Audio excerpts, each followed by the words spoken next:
babatiin ko na po kayo lahat ng Merry Christmas.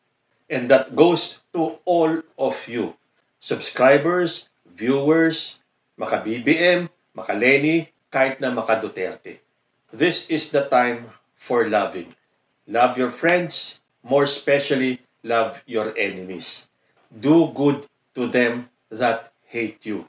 Dahil ang balik po niyan ay good karma. Pabayaan na po natin sila ang maging toxic. Sila po ang magdadala niyan. So for the spirit of Christmas, magmahalan po tayo kahit nakalaban, kahit nakaaway. Dahil sinabi nga ng ating Panginoong Diyos, nung siya ay ipinadala ng kanyang ama dito sa lupa, siya ay nagpunta rito hindi para sa mga mabubuti, kung hindi para dun sa mga naliligaw ng landas para hikayatin niyang magbalik loob sa ating Panginoon Diyos. So dahil Pasko po ngayon, wala muna tayong toxic na balita. Mag-senatorial survey po tayo. At ito ang pinaka-latest ng Pulse Asia bago matapos ang taong 2024. At ayon nga po sa survey na to, si ex-DSWD Chief Erwin Tulfo at si ex-Senate President Tito Soto ang mga nanguna sa senatorial survey. As usual, mag-uumpisa po tayo sa baba, going up to the top 1. Statistically tied for rank number 10 to 15, si Bato de la Rosa at si Camille Villar. Ang pagkakaintindi ko dito, sila ay pwedeng pumasok sa ranking ng 10 hanggang rank 15.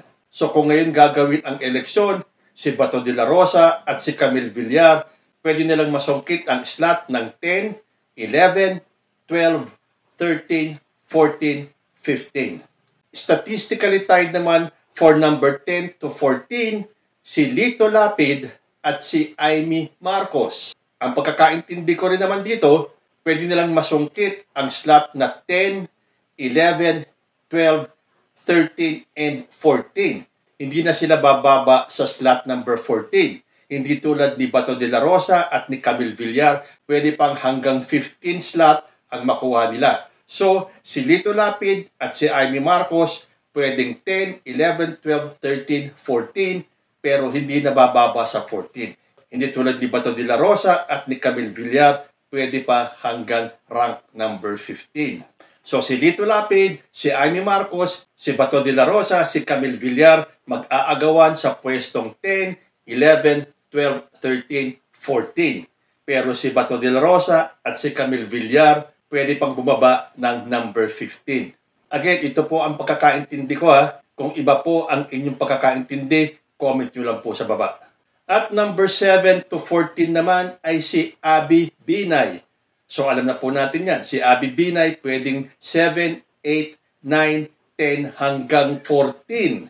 Hindi tulad ni Lito Lapid, Amy Marcos, Bato de la Rosa, Camille Villar, hanggang 10 lang sila. Hindi nila pwedeng makuha yung slot na 7, 8, and 9. Samantalang si Abby Binay, kung suswertihin siya from slot number 7 hanggang slot number 14. Statistically tayo naman, for rank number 5 to 10, si Ping Lacson, si Willie Revillame, at si Bong Revilla. So, alam na natin yan. Itong tatlong to mag-aagawan ng pwesto. Yun naman una natin binanggit, pwede silang maglabo-labo. Statistically tied naman, for 5 to 9 slot, si Pia Cayetano at si Manny Pacquiao. At tayo naman sa number 3 to 4 slot, si Bongo at si Ben Tulfo. So, si Bongo pwede maging 3, pwede maging 4. Si Ben Tulfo pwede maging 3, pwede maging 4. Silang dalawa lang ang pwede magpalitan sa rank number 3 and 4. And statistically tied for 1 and 2. Ibig sabihin, kahit na sino sa kanilang dalawa pwedeng mag-1, pwedeng mag-2. At sila ay sina Erwin Tulfo at si Tito Soto. So para sa survey na to ng Pulse Asia, pwedeng mag-number 1 si Tito Soto or si Erwin Tulfo, pwedeng mag-number 2 si Erwin Tulfo o si Tito Soto. Pero kung ang pag-uusapan natin ay yung mismong percentage ng kanilang boto, ito po ang pinaka-ranking nila. At number 1, si Erwin Tulfo with 62.2%. And at number 2, si Tito Soto with 59.2%. Going on number 3, si Bongo with 54.7%. And at number 4, si Ben Tulfo with 52.7%.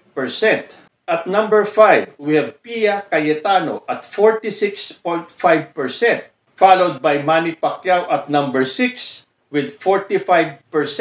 Number 7, si Ping Lacson with 44.1%. Sunod naman at number 8, Willie Revillame with 43.6%. At number 9, si Bong Revilla with 43.5%. Number 11, Lito Lapid with 39.2%. And at number 12, Amy Marcos with 37.5%.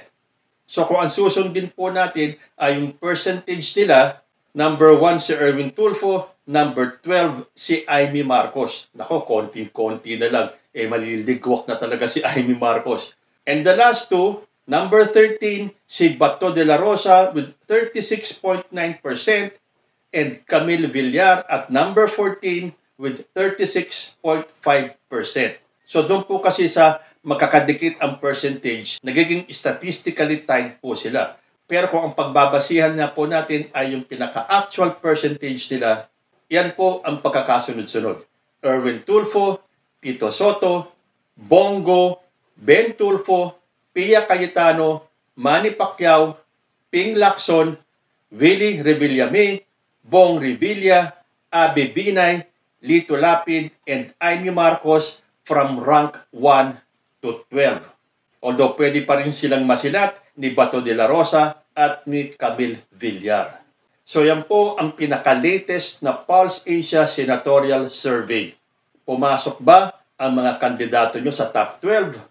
At kung pumasok man sila, nanganganib ba silang maligwak? Kayo po, ano ang masasabi nyo sa survey na to? Sigurado na naman na marami ang aangal at sasabihin na mind conditioning ito, pero sa panahon ng Kapaskuhan, wala na po tayong pakialam sa kanila. Tanggapin man nila o hindi ang survey na to, bayaan na po natin sila manggalaiti.